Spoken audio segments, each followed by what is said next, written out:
Bon, tu as la parole. Ok.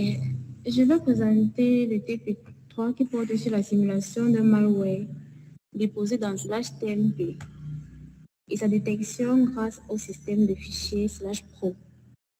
Ce travail s'inscrit dans le chapitre 1 du module Linux sur la structure du système. Dans l'ordre de notre présentation, dans un premier temps, nous avons le contexte, qui est une alerte chez Genius Network Texas. Ensuite, nous allons vous dire pourquoi /TMP est l'endroit préféré des attaquants. Ensuite, nous allons expliquer la technique Delete After Launch pour présenter le schéma du processus lancé depuis /TMP, les fichiers supprimés, processus encore en RAM. Ensuite, /pro comme outil forensic. La phase RED, la phase BLUE, récupération du binaire supprimé via /pro, correction et surveillance OSI, et enfin la leçon de l'apprentissage.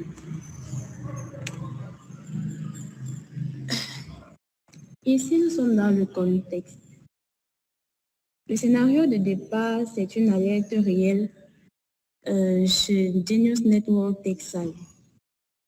Le serveur SRVDEF02 consomme 100% de CPU en continu et génère un trafic réseau anormal vers une adresse IP externe.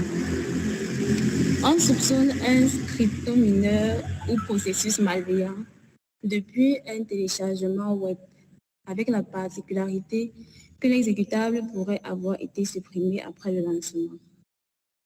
Notre rôle dans ce TP se distingue en 3 étapes. Premièrement, nous allons simuler l'attaque. Ici, nous jouons le rôle de l'attaquant pour reproduire ce genre d'intrusion. Ensuite, nous avons la détection. Nous allons jouer ici le rôle de l'analyste pour détecter l'attaque simulée. Et enfin, nous allons analyser via /pro pour neutraliser l'attaque. Pourquoi /TMP est l'endroit préféré des attaquants? Premièrement, nous avons l'écriture libre.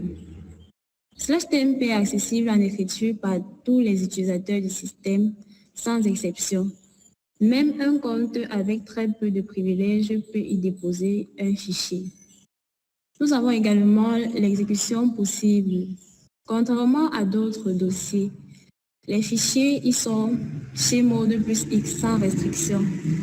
Un script peut être lancé immédiatement. Et nous avons également le pattern classique. Dans /TMP, nous pouvons télécharger un script, nous pouvons au préalable télécharger un script malveillant, l'écrire dans /TMP, l'exécuter directement. C'est le schéma d'attaque le plus courant observé en SOC. Comme règle Blue Team, un système sain ne contient jamais d'exécutable dans /TMP. La commande suivante doit toujours revenir vide, car d'après la convention du FHS, File Systems Hierarchy Standard, un fichier exécutable dans /TMP est anormal, car /TMP ne sert qu'au stockage temporaire de données, jamais à faire tourner des programmes. Ici, nous avons la technique Delete After Launch, encore appelée supprimer après lancement. Nous avons expliqué cette technique en 4 étapes. Premièrement, nous avons le dépôt. Ici, l'attaquant dépose un script binaire dans /TMP via une file web, par exemple. Ensuite, nous avons l'exécution. Le fichier est rendu exécutable grâce à la commande chez mode plus X, puis lancé en arrière-plan. Après, nous avons la suppression. L'attaquant supprime le fichier avec la commande rm-f. pour effacer ces traces du disque. Et enfin, nous avons la persistance.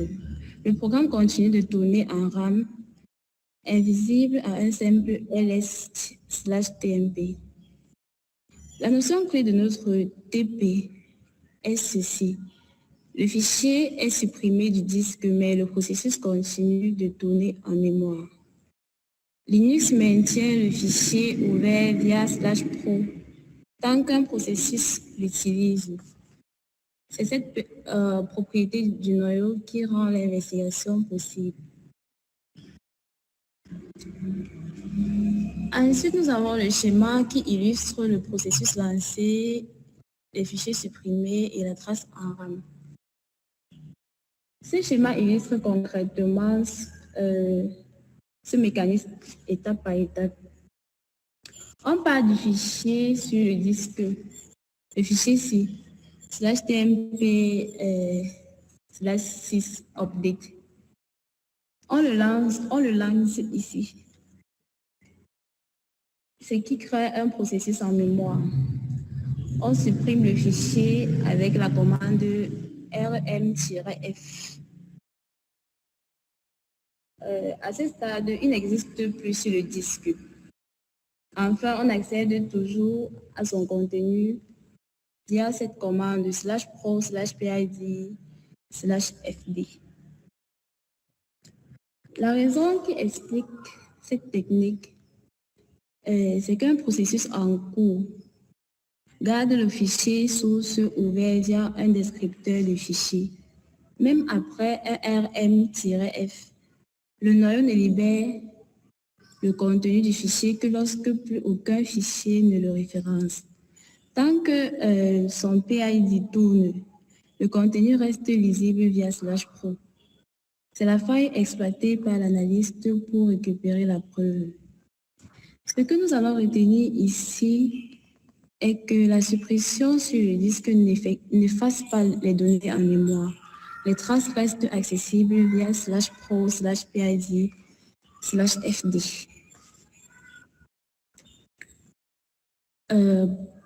/pro comme outil forensic, comment lire /pro/pid/exe.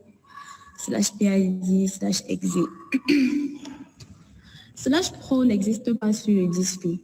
C'est une vue en temps réel générée par le noyau Linux avec un sous-dossier par processus actif nommé d'après son PID. Ici, nous avons eu à tester deux commandes, notamment la première /pro/pid/exe.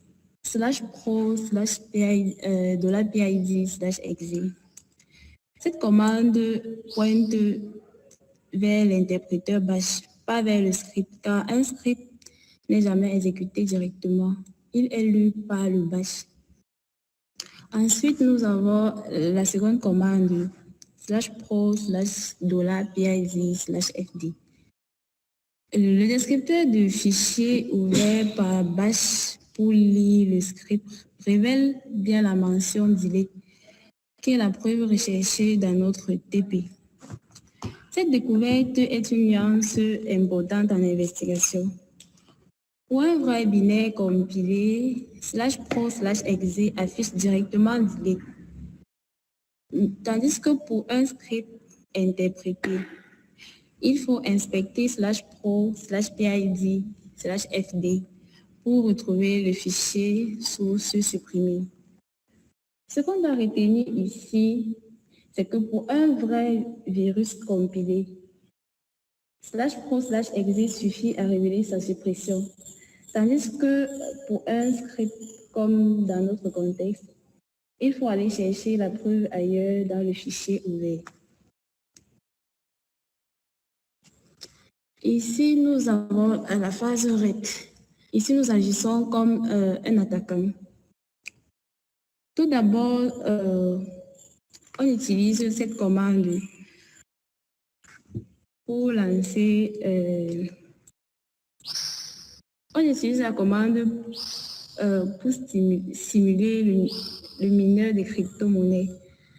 C'est une boucle infinie qui tourne en continu et écrit les lignes dans un fichier de log caché.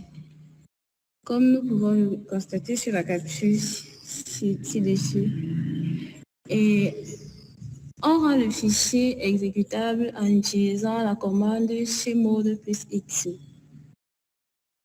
Après cela, on lance le fichier en arrière-plan en utilisant cette commande /tmp/6-update et commercial. Et on récupère le PID. Ici, notre PID, c'est 1069. Après avoir lancé le fichier en arrière-plan, on supprime le fichier en utilisant la commande rm-f. Et le fichier continue à s'exécuter en arrière-plan. Ici, nous avons la phase Blue Team et commande d'investigation. La démarche suit une logique précise. Tout d'abord, repérer le processus suspect grâce à sa commande CPU anormale.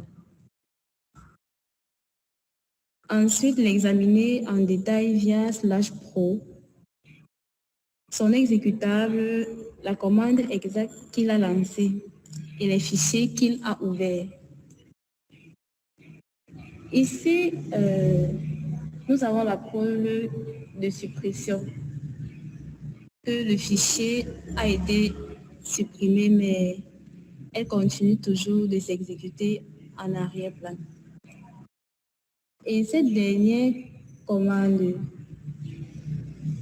nous permet de voir les traces laissées dans /tmp.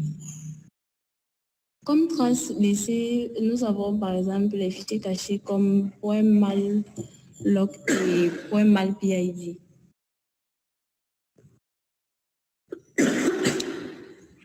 Récupération du script supprimé via /pro.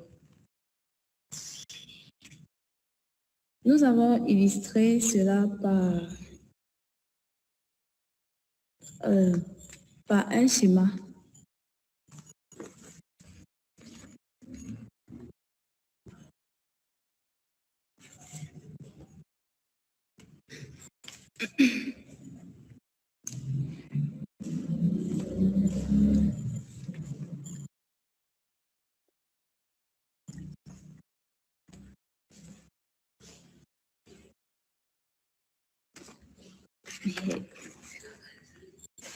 Ici, dans notre première étape, nous avons l'exécution depuis /tmp.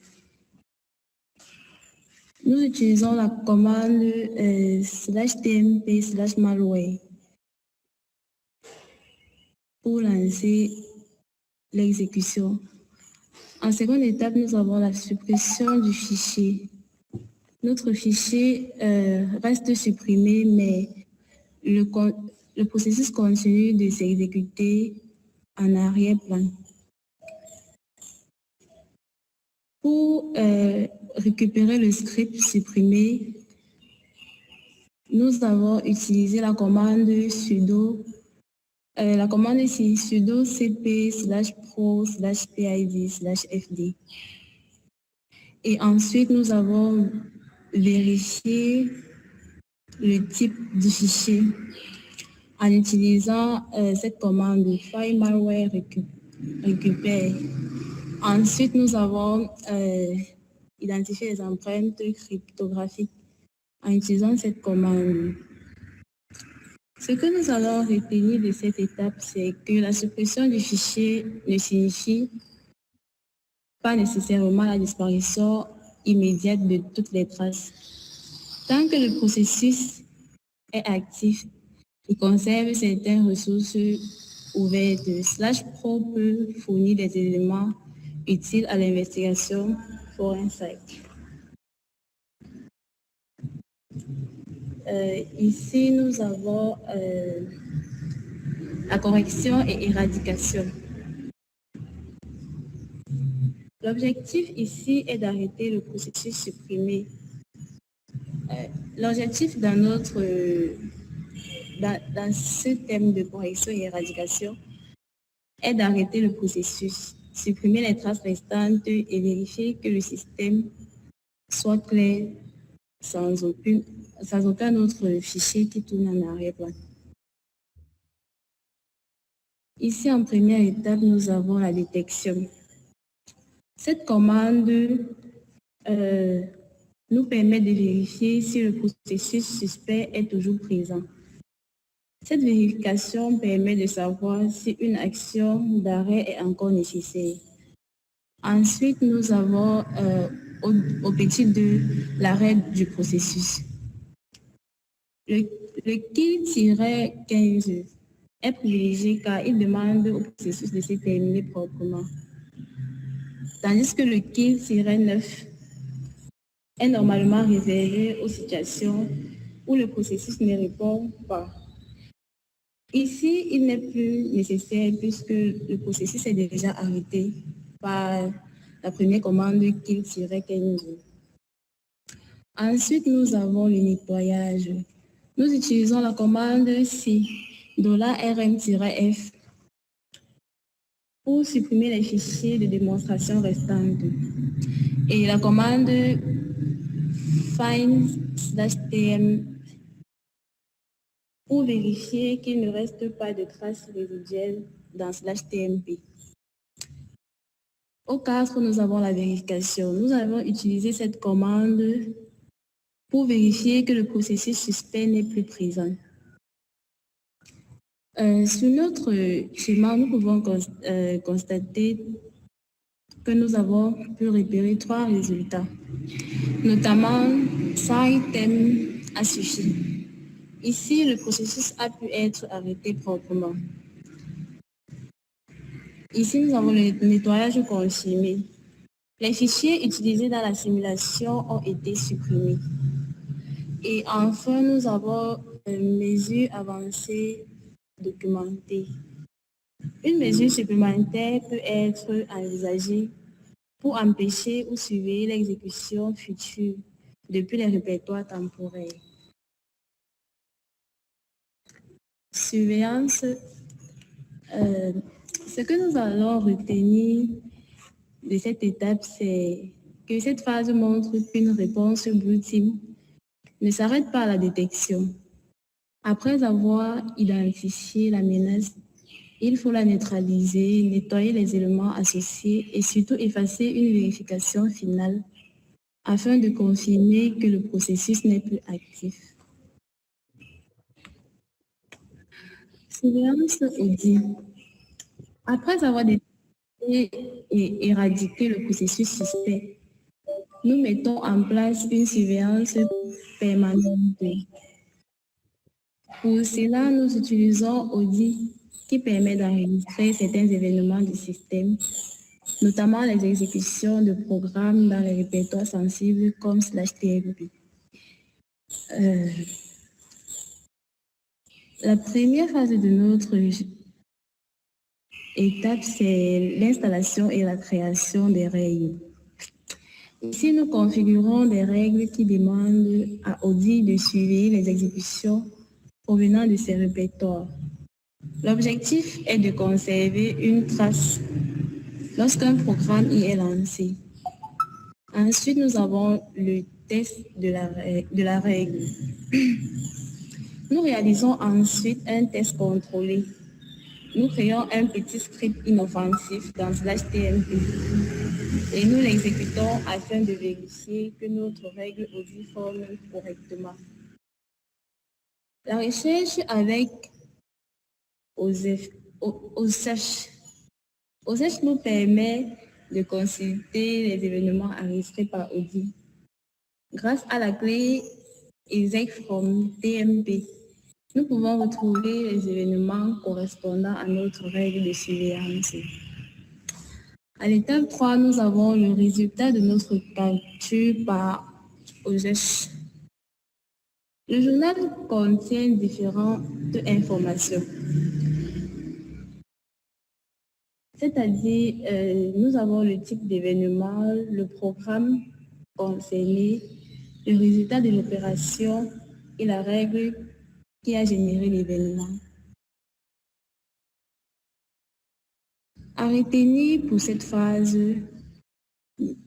nous pouvons dire que la mise en place d'Audi permet donc de ne pas simplement résoudre l'incident actuel, mais aussi d'améliorer notre capacité à détecter et investiguer les prochaines exécutions suspectes.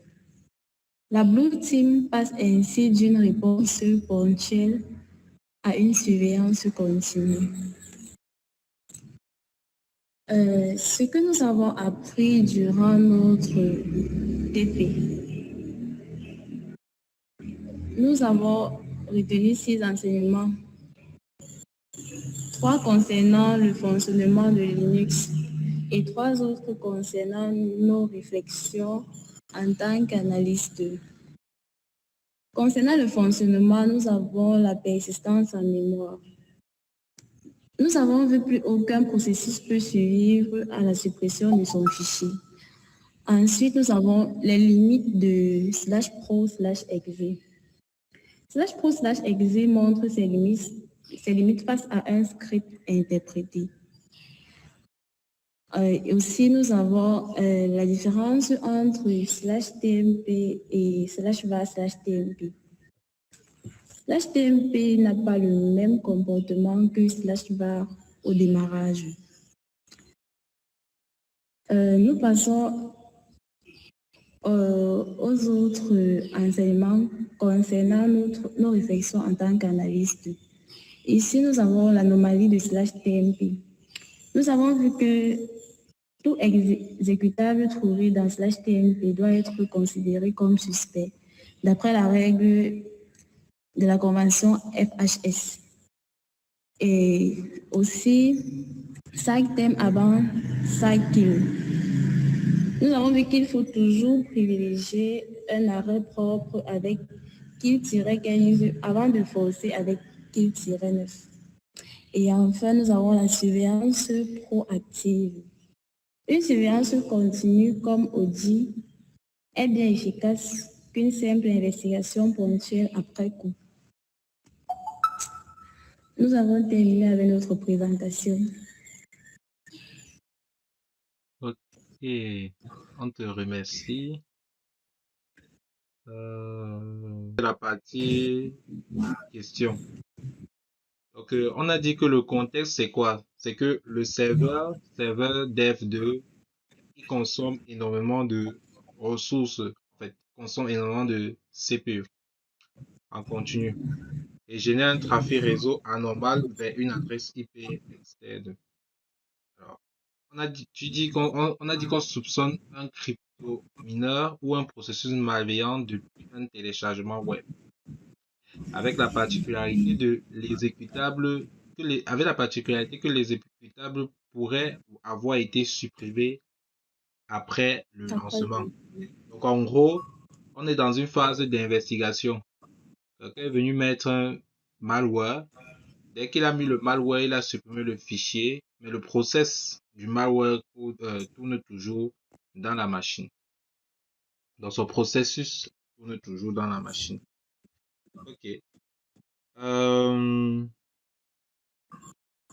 dit que quand vous voulez présenter, et ça c'est pour les autres, quand vous voulez présenter la phase Red Team, la phase Blue Team, vous devez d'abord commencer par vous mettre dans la peau d'un attaquant. Pas que vous êtes toujours dans la peau d'un Blue Team ou non. Tu dis par exemple, ok, tu as dit que le rôle était de simuler, détecter et analyser. Passe sur la prochaine slide, s'il te plaît. Encore. Encore. On va revenir sur ça. Encore. Encore. Oui. Dans la phase Red Team. Là, dans cette phase-ci, tu dois dire que, ok, là, tu as seulement lu, en fait. Tu t'es pas mis dans la peau de l'attaquant. Tu dois dire que, ok, nous, ce qu'on veut faire, c'est comme si tu as deux personnalités. Nous, ce qu'on veut faire, c'est que quoi? On veut créer, il faut bien expliquer les termes. Ce que tu veux faire, c'est quoi? C'est que tu veux créer, donc en fait, tu veux afficher et mettre directement du script à l'intérieur d'un fichier. Parce que si tu regardes bien la commande, On a slash tmp 6 update, end of fight. Tu mets le script en question. OK. Après, tu as la commande. Quand tu finis de mettre le script, tu as la commande EF pour terminer la création du script. Donc, dans le dossier 6 update, qu'est-ce que tu fais? Tu crées des fichiers .malloc, des fichiers cachés. Tu dois préciser tous ces termes-là. Tu crées des fichiers cachés .malloc dans le fichier .tmp, etc., etc. Ensuite, tu lances le process en arrière-plan. Voilà. Avec la commande, avec le chemin d'accès suivi du et commercial. Ensuite, tu retires complètement le fichier qui se trouve dans le répertoire, sysupdate. Ok. Revenons en arrière. Encore, oui. Non, reviens sur la technique. La technique. Encore, oui, voilà. Donc, la technique du delete after lunch. Ça, tu devais prendre le temps de bien expliquer ça. La technique du delete after lunch. Qu'est-ce qui se passe? La première phase, c'est que l'attaquant dépose un script binaire dans le slash tmp via une file web, par exemple. OK. Dans le script, on a malware, on a un fichier .txt, on a des datalogs, donc tout ça. Il dépose le malware. Donc, on a une commande ls-l qui voit bien qu'il y a un malware qui est à l'intérieur du fichier slash tmp. OK. La deuxième étape, c'est quoi? Le fichier est rendu exécutable. Donc, on rend le fichier exécutable pour pouvoir exécuter. Ensuite, on fait un slash tmp slash malware pour lancer le script en arrière-plan. On lance ce script en arrière-plan. Tu as dit qu'on a son process identifier, son PID qui est affiché. OK. Ensuite, maintenant, l'attaquant, qu'est-ce qu'il fait? Dès que le process est lancé, donc dès que le processus tourne, il supprime le fichier pour ne laisser aucune trace. OK. Mais il supprime le fichier pour ne laisser aucune trace avec la commande qu'on connaît tous, rm-r. rm-f. Là, ce qui se passe, c'est que côté process et RAM, le processus continue de tourner. Il est invisible, notamment au ls/tmp. OK. Et c'est ça ce que tu dis ici. Tu dis la notion clé, c'est que quoi? Le fichier est supprimé du disque, mais le processus continue toujours à tourner en mémoire. D'accord. On continue. Ça, je vais pas redire. On a expliqué, tu as expliqué ça. Continue. Avance.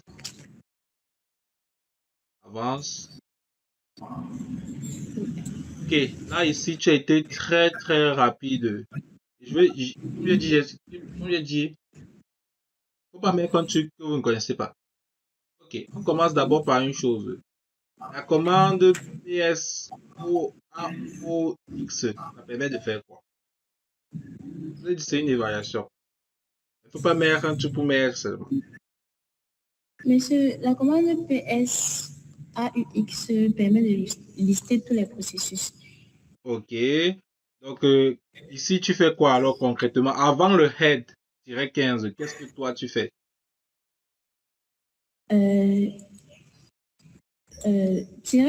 Sort égale pourcentage CPU. Cette commande permet de trier par consommation CPU décroissante. Ok, bloquons d'abord. PS, on cadre d'abord sur PS là. PS, c'est une commande composée. Donc en gros, PS d'abord c'est quoi? C'est process statut. Ça permet, comme tu as dit, d'afficher les processus. Mais il faut faire très attention. Et quand on met PSOX là, PS d'abord ça permet d'afficher tous les processus, les process. Maintenant quand tu mets AUX, donc OX, on va dire ça comme ça. A permet d'afficher tous les processus utilisateurs.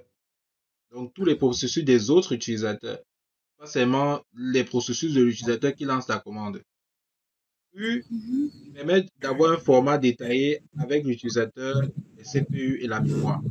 Ça aurait été bien que tu puisses mettre dans chaque commande là, tu mettais une capture pour voir comment tu as exécuté la commande là. Ok, tu as dit que le TP n'est pas terminé, donc je suppose que peut-être tu n'es pas arrivé à l'étape là où je sais pas. Non, monsieur, le problème c'est que dans les indications pour la préparation du PowerPoint, sur cette phase, il n'y avait pas de capture. Vous avez juste précisé la capture uniquement dans la phase RED. Ok. Ensuite, on a X qui signifie sans terminal. Donc, pour dire que ce sont les démons du noyau qui s'exécutent en arrière-plan. Ok. Tu tries par CPU décroissant et après tu affiches les 15 premières lignes. Ok. Maintenant, la deuxième ligne, c'est une commande ou c'est quoi? Explique-nous. Ici, là, c'est le PID qu'on a récupéré. Et ici, c'est la commande ls-lva qui permet d'afficher tous les fichiers ainsi que les fichiers cachés. Bref, de lister le contenu de ça là, ainsi que ces fichiers cachés. Ok, bon. Je crois que on va d'abord laisser ça comme ça. Avance. Oui, ah oui, oui, ici. Non, reviens sur l'investigation. Tu as fait un saut terrible. Reviens. Non, ne ris pas. Reviens en arrière. Ici, là. Ok. Tu as dit récupération du script supprimé via proc. Ok. Déjà, tu as expliqué proc, ok. Tu as dit que proc, c'est une espèce de système virtuel. En fait, tu as dit qu'il n'existe pas physiquement sur le disque dur. Donc, c'est une espèce de système de fichiers virtuel. Ok. La première étape, on lance le fichier. L'attaquant lance le fichier. Parce qu'il faut toujours nous situer. On est en mode attaquant ou on est en mode défenseur. L'attaquant lance le fichier. Ensuite, la deuxième étape, suppression du fichier, commande de récupération. C'est toujours l'attaquant qui fait ça ou c'est tout. Là, tu as complètement. Là, je sais pas. Monsieur, attendez, je vais vous expliquer. Ici, là, c'est l'attaquant qui lance l'exécution du fichier depuis /tmp. Oui. Ensuite, il supprime le fichier. Oui. Et maintenant, le processus continue toujours de s'exécuter en arrière-plan. Oui, ça on connaît. Ça on a vu. Maintenant, l'objectif de ce slide, c'était de récupérer la récupération du script supprimé. Ici, là, nous, on fonctionne en tant que analyste. Pour récupérer la commande, on utilise, pour récupérer le fichier supprimé, on utilise la commande de récupération sudo cpc pour la récupération. En plus, après, on vérifie le type de fichier et après, on vérifie l'empreinte cryptographique. T'as pas toujours expliqué. Non, regarde. Attendez. Regarde. Tu as expliqué la phase de l'attaquant sur toute cette partie-là. D'accord, j'ai compris. Ok. Donc, déjà, il faut faire attention. Tu as expliqué la phase de l'attaquant sur les 3 premières flèches. Bon, les 2 premières flèches. L'attaquant lance le fichier malware. Il lance le fichier malware, après il supprime le fichier. Et après, il exécute le fichier, etc. Maintenant, toi, en tant qu'analyste, et pendant que tu veux faire une investigation, la chose que tu dois faire, c'est que quoi? tu dois te connecter en mode route et tu dois faire une copie. Ne dis pas CP, dis ce que ça signifie. Copie. Qu'est-ce que tu copies? Tu copies tout le chemin. Donc tu fais /proc $PID FD, ok, 255, ok. Après maintenant, tu mets tout ça depuis le chemin, depuis le répertoire personnel de l'utilisateur dans un fichier investigation TP3, malware récupéré. Ça, c'est ce qui est écrit. Et le fichier, que tu fais une copie avec renommage pour voir si la commande marche. L'idée que tu veux faire, c'est quoi? C'est faire une copie avec le renommage. Donc, tu copies le fichier, le malware qui a été supprimé, et tu mets dans un dossier investigation. Après, maintenant, tu vérifies le type. Quand tu vérifies le type, Bourne Again Shell, bon, je sais pas, quand tu vérifies le type, Bourne Again Shell, c'est pour faire quoi? Bref, tu vérifies le type. Ensuite, tu vérifies l'empreinte cryptographique. Ok, l'empreinte cryptographique entre qui et qui? Entre qui et qui? Le fichier de base et le fichier récupéré, le process et le fichier récupéré. Explique, l'empreinte cryptographique, c'est quoi? Monsieur, ici, l'empreinte cryptographique permet d'identifier précisément le fichier récupéré et vérifier son intégrité pendant notre analyse. Intégrité comment?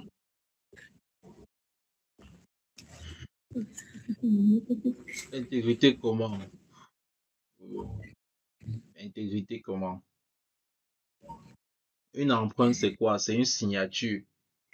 Ma question, c'est que tu vérifies par rapport à quoi? Par rapport aux autres fichiers du système, par rapport aux fichiers de base, par rapport Par rapport au fichier récupéré, non, monsieur. Tu es en train de dire que tu es en train de faire une empreinte cryptographique. Je suis en train de te poser que l'empreinte cryptographique que tu fais là, c'est par rapport à qui?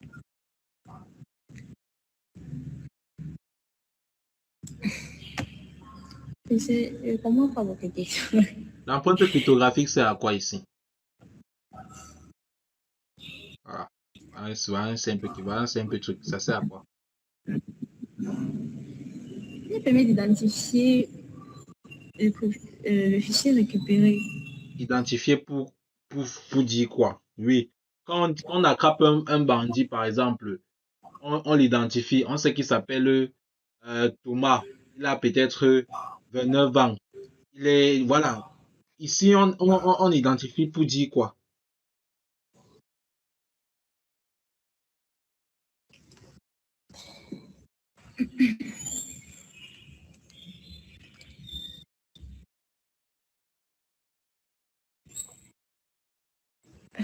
Ah, mais Ah, c'est pas bizarre.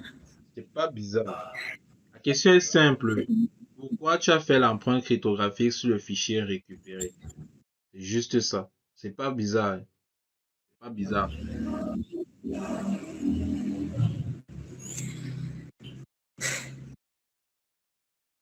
C'est pas bizarre.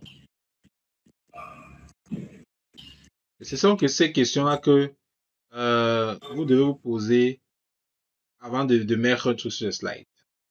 Certes, vous devez détailler tout ce que j'ai détaillé, mais vous devez vous questionner. Pourquoi ça? Pourquoi ceci? Pourquoi? Voilà. Ok. Déjà, tu peux répondre à la question si, parce que, comme j'ai dit, l'empreinte cryptographique, c'est une signature. On dit une empreinte. Quand on faisait le cours, j'avais pris l'exemple, si par exemple, lorsque vous faites vos saignées, on vous demande de faire peut-être une empreinte avec votre pouce. Voilà, vous mettez sur le cachet, après vous venez appuyer là et tout. Donc, ça c'est une empreinte, ça c'est votre empreinte. Ok.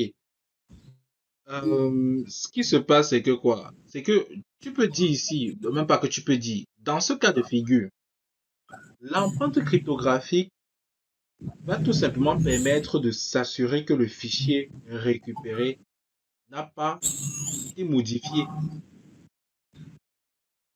pendant son extraction, pendant sa récupération.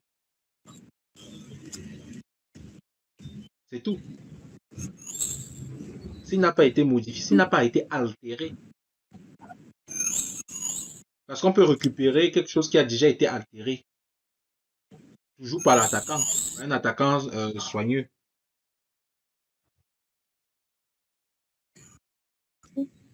Ah. Ce qu'on doit comprendre, c'est que l'empreinte cryptographie ici, en fait, tu dois comprendre qu'il agit comme une signature, comme un identifiant unique à un fichier. S'il change, ça veut dire que quelque chose l'a modifié. Ce n'est plus le même fichier. Du moins, ce n'est plus la même empreinte du fichier de base. Ok, on avance, on avance, on avance.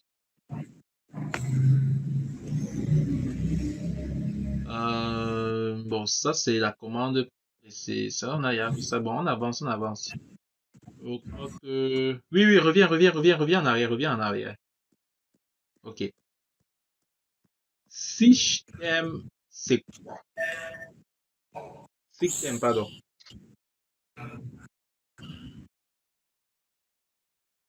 Monsieur, c'est la réponse que nous avons eue après avoir exécuté la commande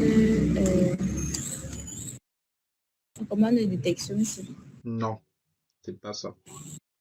C'est pas ça. C'est ça qu'il faut mettre. Système, c'est tout simplement la signification de kill-15. C'est tout. Oui, c'est bien. Oui, monsieur, c'est ça. Non, ne ris pas. Système, c'est tout Ah, simplement la signification de kill-15. oui, monsieur, c'est ça. Ah. C'est ça. C'est juste l'erreur. Et à la fin, tu as parlé de deux cas de figure. Tu as parlé de système et kill. Oui. Ah. Ok, revenons sur le slide en question. Ok, voilà. Tu as parlé d'une commande là. C'est quoi la commande noze? Vous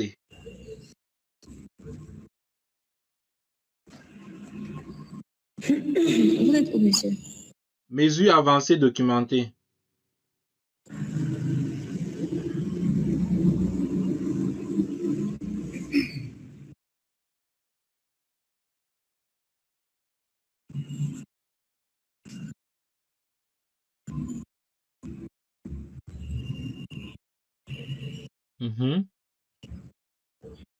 Ah. Tu as utilisé une mesure avancée.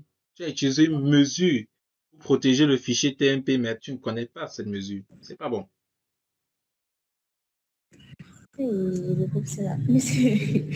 Donc, noise, c'est tout simplement... En fait, quand tu as... Le point, c'est qu'il faut comprendre pourquoi tu as mis ça là-bas. Mesure avancée documentée, tu as mis noise sur /tmp. Via etc/fst tab. Non appliquant là. Non, monsieur, attendez. Non, exe veut dire que /tmp ne doit pas contenir de fichiers exécutables. Ça veut pas, c'est pas ça, c'est pas réellement ça. En fait, c'est utilisé pour empêcher l'exécution de fichiers. C'est pas que c'est pour que ça, c'est à exécuter pour empêcher l'exécution de fichiers exécutables, des fichiers binaires sur le système de fichiers ou sur une partition spécifique que tu as dit ici là. Oui. Ok, on continue.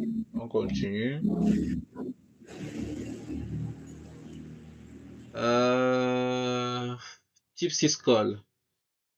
Alors, ouais, la commande audit, pas la commande audit, le démon audit. Là, tu as expliqué ce que ça signifie.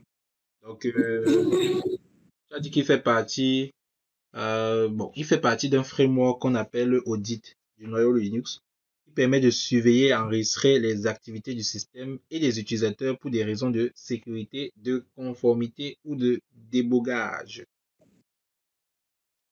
Ok. Tu as déjà donné un peu expliqué ce qu'il fait. Alors, tu as dit la mise en place d'audit D permet donc de ne pas simplement résoudre l'incident, mais aussi d'améliorer nos capacités à investiguer. Et notamment, tu as parlé de OSearch. OSearch qui permet de rechercher dans les logs d'audit. Ok. Ouais, là c'était très très bon. Ok. Bien. On continue. Je crois que oui, on continue. Oui. Donc c'est oui. C'est quoi la surveillance proactive?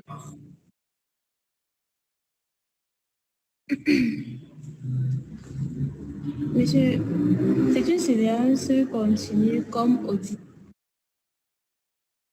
Donne un cas. Elle est bien. Un cas comment, monsieur? Continue, explique. La surveillance proactive, c'est une surveillance continue comme audit. Elle est bien efficace qu'une simple investigation ponctuelle après coup. T'as rien dit de. Bon. Yes. Est-ce que. Monsieur, je n'ai pas votre phrase, laissez comme ça. Je n'ai rien dit de bon comment. Donc, tout ce qu'il raconte. Non.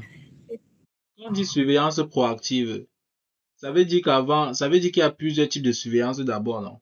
Bon, on est en train de discuter, c'est pas comme si tu as défini. Ok. Quand on dit surveillance proactive, ça veut dire qu'il y a plusieurs types de surveillance. Donc, il y a une surveillance qui peut être réactive, qu'on peut appeler réactive. Ok.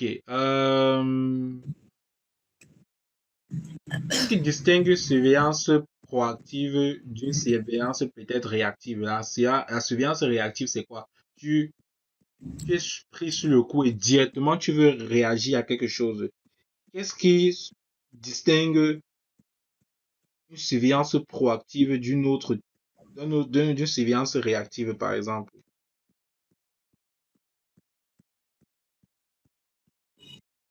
Monsieur, ici, nous avons pris le cas d'audit.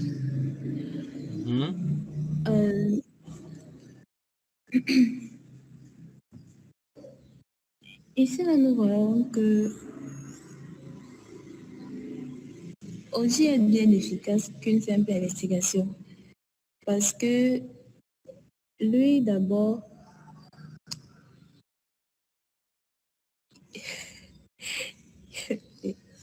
C'est simple. La surveillance réactive arrive après l'incident.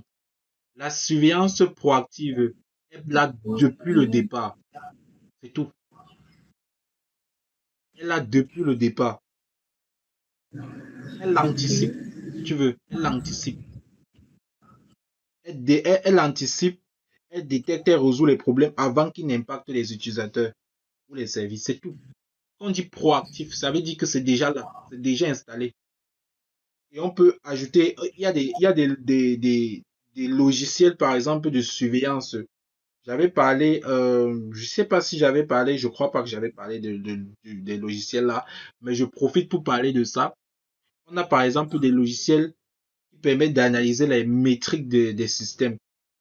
On peut parler par exemple de Prometheus, de Grafana, de Zabbix, de Nagios ou encore de Datadog.